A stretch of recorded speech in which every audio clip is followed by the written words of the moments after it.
Sveiki visi. Pribrendau ir aš palikti atsiliepimą. Apie Dianą sužinojau iš man labai brangaus žmogaus. Ir iš pradžių gan skeptiškai žiūrėjau.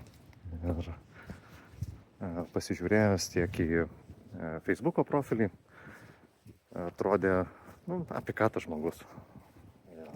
Ir prisidažius, ir man šiaip labai natūralumas patinka, tai toks atrodo man visiškai svetimas žmogus. Bet bėgant laiku supratau ir netgi tą akimirką, visgi kiek aš dar teisiu, kiek ir prie ko čia tai išvaizda. Ne apie ją viskas, o apie žmogų, koks jisai yra iš tikrųjų. Tada turėjau galaktinio egzorcizmo sesiją. Ir rezultatais labai džiaugiausi, labai daug įžvalgų, be galo taiklių,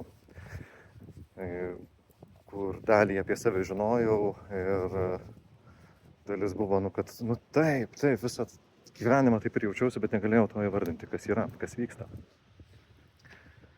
Tada sužinojau, kad bus kursas, iš pradžių kiek dvejojau.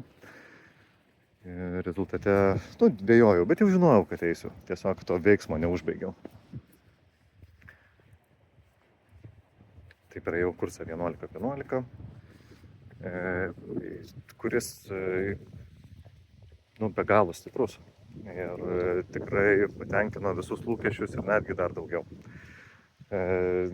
O mano lūkestis buvo tiesiog, esu gyvenu užsienyje, daug informacijos šiaip žiūriu anglų kalba, norėjosi kažkokio kurso lietuvių kalba ir norėjosi tiesiog kažko stipraus.